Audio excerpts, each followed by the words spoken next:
What's up, everybody, and welcome to this week's podcast. I know we had a little bit of a gap there, leap year. Anyway, things are back to normal. We will be putting one out every weekend at this point, so we are going to keep them shorter for you ADD people like me. A couple of topics we're going to touch on today. The first one is a pretty exciting one. Mr. Kash Patel has taken over as ATF director. Those of you that are not familiar with who he is a Republican, and he was the attorney that helped Trump in his defense with all of the illegal search and seizures of his property during his last presidency and post-presidency and so on and so on. Craig's going to touch more on that, but I guess first we're going to start off with the Snope versus Brown. Where are we at on that? All right, we had scheduled for conference on Friday. Haven't heard any more updates since then. The last thing that it showed in the system was that it was scheduled for conference, so we may know what happened probably Monday, Tuesday, this coming week. Hopefully they decide to pick it up, even though it's going to be a while before they hear it. But this is a major case, not just for Maryland, but for the entire country. So definitely hope that this thing gets picked up. What in the hell takes them so long anyway? To go from, hey, here's our issue, will you hear this? Like, we have to ask them permission to hear our issues, or are there just so many fucking issues out there that they decide what they're going to pick up and what they're not? There are thousands of cases that they can choose to take up. So if they've already taken up so many Second Amendment related cases, they may pass. So it just depends. This has major implications nationwide. So I think even though we have a president that hasn't been 2A friendly in the past, that has changed their tune supposedly, I'm still jury's out on that. I would think that just because some states are anti-Second Amendment, I think that they need to take this up. Even if they do other legislation in the meantime, they still need to take this up. Who in the hell determines what's important enough to take? I meant to ask you this earlier in the week. Like, who in the hell determines what's important and what's not? Like, hey, you're going to hear this but not hear this. Do they base it on, like, if it doesn't fit their political agenda, they just don't hear it? Or if they think it's going to hurt the political arena, do they push it off till a better time? Like, who the hell decides that? Well, they do. The justices sit down and decide that for themselves. So old people in black robes determine our rights as to what we can and can't do. Awesome. Well, okay. The cases that they choose to take up during that session. But I think that we have a lot of pro 2A justices on there. So there's a very good likelihood that we will see it. Kash Patel, pretty awesome dude. Yeah. Yesterday, appointed director, interim of the ATF. Everybody can clap now. If you're sitting alone, still clap with both hands, not one. I like the fact that they're not leaving it up to interim people in that agency in order to cover in the acting role. That, he is going to oversee it just to make sure that things aren't going sideways there. So he's running the ATF and the FBI at the same time, which I don't see why somebody can't run both of those organizations, since the ATF is just a made-up fucking organization anyway, that really all they should be doing is monitoring the border for drug traffickers, because there's plenty there. I mean, most of what they do other than that is just harass U.S. citizens. But, okay, I can see if someone's building illegal machine guns or bombs. Awesome. Go after them. Have at it. But to come after some dude that's been buying guns for 50 years because he got a serial number wrong somewhere and threatened to arrest him, bust his doors down, search his whole house, and confiscate everything is a load of bullshit. Like, I don't even see how anybody's okay with that. I mean, I know the blue hair unicorn fairies that are screaming for Harris to be reelected probably see it, but, would they want us going in there and running up into their house and jacking their hair dye? Probably not.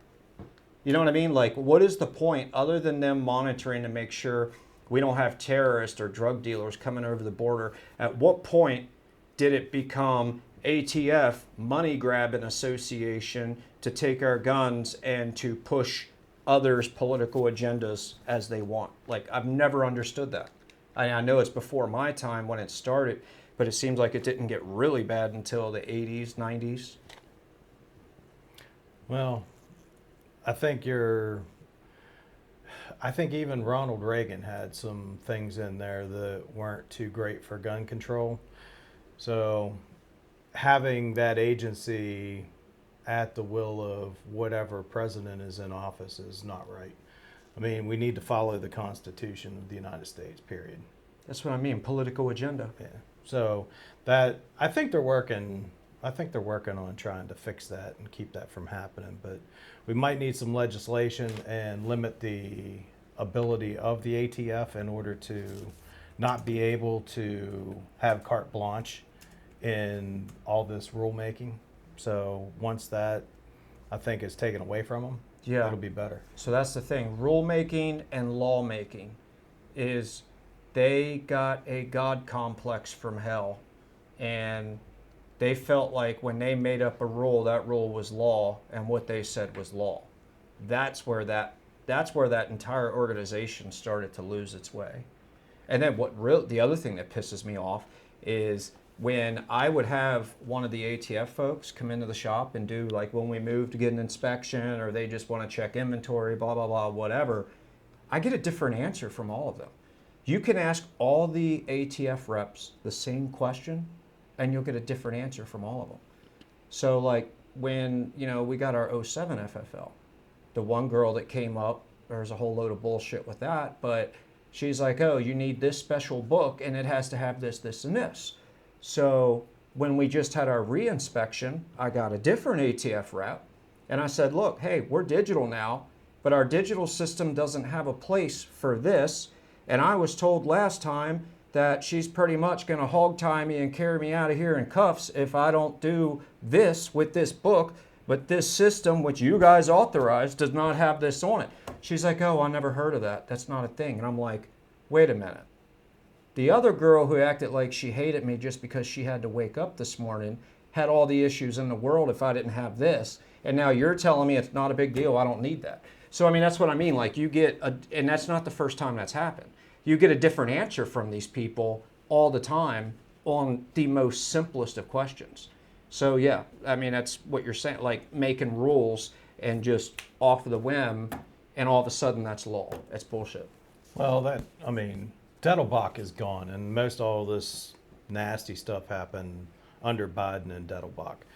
But it's like they don't even care about the rules that have already been decided that weren't right, like the pistol brace. Yeah.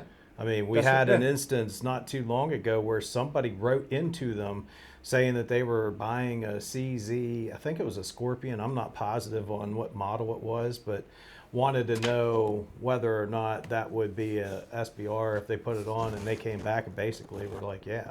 And then they had to come back later on after Gun Owners of America had petitioned them or sent them some correspondence wanting a clarification on it, because I think they were ready to take them to task because it was a violation of the court orders. And they came back and said, yeah, it was can't remember the term, overreach or something. Overreach was the term. And what was hilarious about that is I watched the video of the senators grilling the ATF director. This guy is so fucking out there, like, knew nothing about guns. Here's the dude running the entire organization that literally knows nothing about guns that said those pistol braces should be illegal because they made the bullets faster and they made the gun more accurate. I'm like, okay, faster, you're an idiot, and more accurate, I would hope so, because then, if you're trying to shoot this, I'm not accidentally going to hit that. So, I mean, where's your argument at here, you moron? Like, did you watch? It was a whole thing where they were blasting him. It's not an argument. There are, I'm going to say, probably 60 to 70% of the country probably are not gun owners. They're not familiar with how things work on Right. the firearm side. So if you go and espouse all kinds of falsehoods, I mean, they're going to believe that because you're Right. should be knowing what you're talking about. The amount of blue hairs out there that think that what is a machine gun is not, like, it's insane. So when somebody says AR-15, well, why does anybody need an AR-15? Because I'm a fucking American and I want one, first of all. But secondly, the trigger pulls just the same as a hunting rifle from the 1970s. Okay, it looks like a Browning, 30-06, semi-automatic. Remington, semi-automatic, 30-06. All of those guns, M1, are all way more powerful than a 223. And you could shoot them just as fast. And they're, well, let's see here. Yeah, more than 3 times. Yeah, 2.5, 3 times. Size-wise and energy-wise as to what a 223 is putting out. And they're not machine guns because they look like a hunting rifle, but because the rifle that shoots exactly the same with a bullet that's almost 3 times smaller looks mean and scary, all of a sudden it's mean and scary. And that's, yeah, you get enough people that don't know what the hell they're talking about. And all of these people that also don't know what the hell they're talking about start spouting off at the mouth like the morons at these colleges and stuff. And now you have all this disinformation out there, which is why people like Brandon Herrera want to get in on the ATF to kind of straighten it up / slice it down, I guess. Yeah. Well, if you tell enough lies often enough, I mean, people are going to believe it if you keep saying it over and over. So, I mean, back to this ATF for Cash overseeing it. I wanted to also touch on real briefly. I had taken some notes that Pam Bondi fired Pamela Hicks on Thursday, and she was the one who opposed the pistol brace rule and the 80% lowers. So she was the one that went after that stuff. So it's possible that, okay, do you think it's possible that those could come back around eventually, years down the road, to try to get them approved again? Or do you think once it's done, it's done? No, anything can happen. Things change over Yeah. time. I mean, we could get back into a liberal government again, and we want to control things more. But the fact that they're violating what's out there already and Now- trying to go after this stuff, they got rid of her. But I marked down Regina Lombardo and Deputy Marvin Richardson. They were the top 2 in favor of the ban. Joel Rossner and James Van also were, I think, lead counsels on that. So, I mean, get rid of them all. Yeah. I mean, anybody that wants to violate your rights, get rid of them. But going back to the 80% thing, I'm going to catch a bunch of shit on this, but I'm very pro 2A, obviously, but I personally feel like the 80% world was one of the dumbest things for the 2A community to even put out there as a thing. And I know people are going to argue to death with me about this, but first of all, you've got people building guns that aren't gunsmiths, and it's a proven fact. There's so many people that hurt themselves trying to build these things, thinking they knew what they were doing. More importantly, I was at a gun show with my son 4 years ago maybe, and we're looking at these 2 young kids with backpacks on at this gun show, and there's this girl running the booth, and they're picking out what slide they want and what lower and this barrel and these parts and blah, blah, blah. Kids didn't even look like they were 16, 17 years old. No ID, no nothing. As long as they had the money, they bought their stuff and away they went. So I walked up to the lady and obviously told her I had an issue with it. And there was a lawyer there, obviously a pro 2A lawyer at the gun show, that was just giving me a bunch of shit. So him and I got into an argument. And I said, do you have any kids in school? Obviously you don't, because I do. And it's not that I am anti 2A, I am pro common sense. And the second you start allowing 16 and 17 and 14-year-olds to build their own guns with a drill press at home, and they decide they don't like so-and-so at school, they're playing video games every single day that devalue human life, and now their girlfriend breaks up or this person bullied, blah, blah, blah. Walk cross street to the gun show, get what you need to build a gun, take it into school the next day, we're off to the races. Now it's an issue for you, me, and everybody else.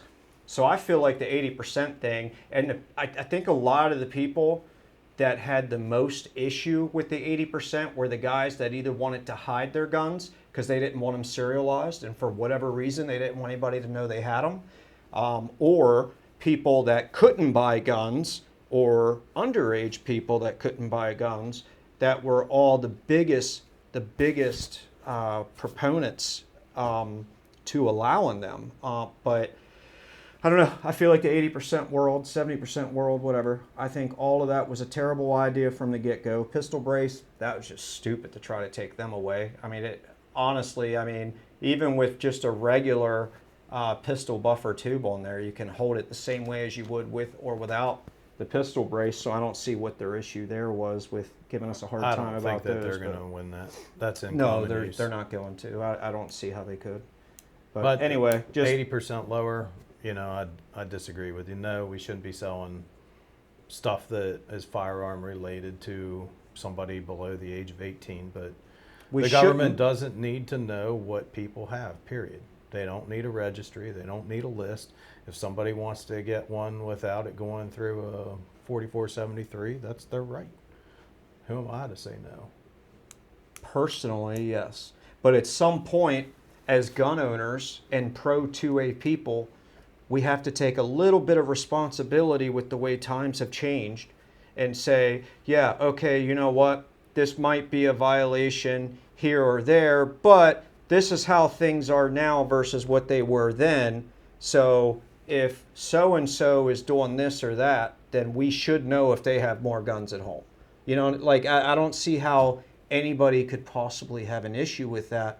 That's of any common sense. Like I said, I'm sure it'll spark some controversy. I don't care. I personally, as a gunsmith, have issues with 80%ers for more reason than one. I can't tell you how many people that have come in that have almost literally killed themselves trying to get these things to work because they have no clue what they're doing. That's on them. But it is until you're at the range next to one of these idiots and that thing goes full auto and he loses control and takes you or your wife out. You know what I mean? Because there was nobody there to regulate the gun build to see if it was being done properly. I don't think there's very many instances of that happening. Oh, absolutely there is. Absolutely there is. It goes to the same thing. You go up to the range that I do, and you have these old guys up there who don't believe in an AR and don't think you should have an AR. It's the same mentality. Yeah, it's like let people do what people do. The 80% thing, I was all about them until that gun show. And that completely changed my tune on them altogether. Because we've got so many foreign people that are coming into the country now with a ton of money that are able to buy all these things, and they don't care. They just want to make as much money as possible. They're not going to take any responsibility to say, you know what, I probably shouldn't sell that person a gun. I probably shouldn't sell these kids a lower and a slide. They don't have that mentality, so they're just going to do it. And yes, it might be on that person, but if you got cash transactions, nobody's ever going to be able to walk it back to them. And the people that are screaming at me right now from the screen and are all pissed off about everything I'm saying, if one of those situations or one of those kids or one of these people that went in and bought one of these or did something to somebody they loved, I promise you their tune would change. Okay. So we have rights and we have responsibility. It's like fucking Spider-Man. And at some point, the two of those have to commingle. And I think if I'm going to give anything up as far as my rights, to tell me that I can't have this gun or that gun in Maryland, that's the dumbest shit I've ever heard of in my life. Okay, here's a good shit. Exactly. Well, but here's the thing. As I own a gun store, so unfortunately I have to abide by these idiots' rules. But so with an Aero Precision lower, you know what? I'm not even going to tell you, and then Maryland's going to be like, oh yeah, we didn't think about that. Let's fuck them again. So you know what? I'm going to let that one go because I'm not going to tell them what I know where they fucked up and then they turn around and use that against us because you're like, oh, you found a loophole, huh? Yeah, we did, and it's 1,000% legal. So there's a certain type of gun, certain lower that you can't have this upper on. But yet another company makes the same exact lower, and I can put that upper on that lower, and that's legal. That just goes to show you how big of fucking idiots these people are that are in charge of that stuff. Like literally, I can put a 2.2, or I'm sorry, I cannot have a 2.23 Wild on an M4 E1 lower, but I can have a 5.56 on it, which is more pressure, more powerful. You see what I'm saying?